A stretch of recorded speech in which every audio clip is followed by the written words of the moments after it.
Le complexe de Loulo-Goungoto, situé dans l'ouest du pays, est considéré comme l'un des plus grands gisements d'or au monde et détenu à 80% par Barrick Gold et 20% par l'État malien. Ce site stratégique a été au centre d'un long bras de fer ces derniers mois autour de revendications fiscales et de la gestion du site après l'adoption d'un nouveau cadre réglementaire dans le secteur minier. Les activités avaient été fortement perturbées après la mise sous administration provisoire du complexe privant Barrick de son contrôle opérationnel. Plus de 3 tonnes d'or avaient été saisies et 4 employés de la société étaient toujours détenus. Dans le cadre des négociations, 85 millions de dollars, soit près de 50 milliards de francs CFA, avaient déjà été versés à l'État malien en octobre 2024. Lundi 24 novembre, un accord met fin à cette situation. Le placement sous administration provisoire prend donc fin et la gestion du site est officiellement restituée à Barrick Gold. Toutes les procédures judiciaires engagées contre la société, ses filiales et ses employés seront abandonnées et des démarches sont en cours pour permettre la libération du personnel encore détenu. La société a également confirmé le retrait de sa plainte en arbitrage déposée au Centre international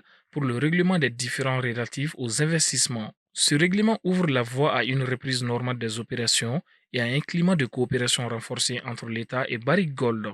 Dans un contexte marqué par des difficultés économiques et énergétiques, la production d'or sur ce complexe demeure un pilier essentiel pour l'économie nationale, représentant près d'un quart des recettes de l'État. Avec cet accord, une page difficile se tourne. La reprise complète des activités à Loulo-Goungoto est désormais attendue pour renforcer la production aurifère et soutenir l'économie du pays.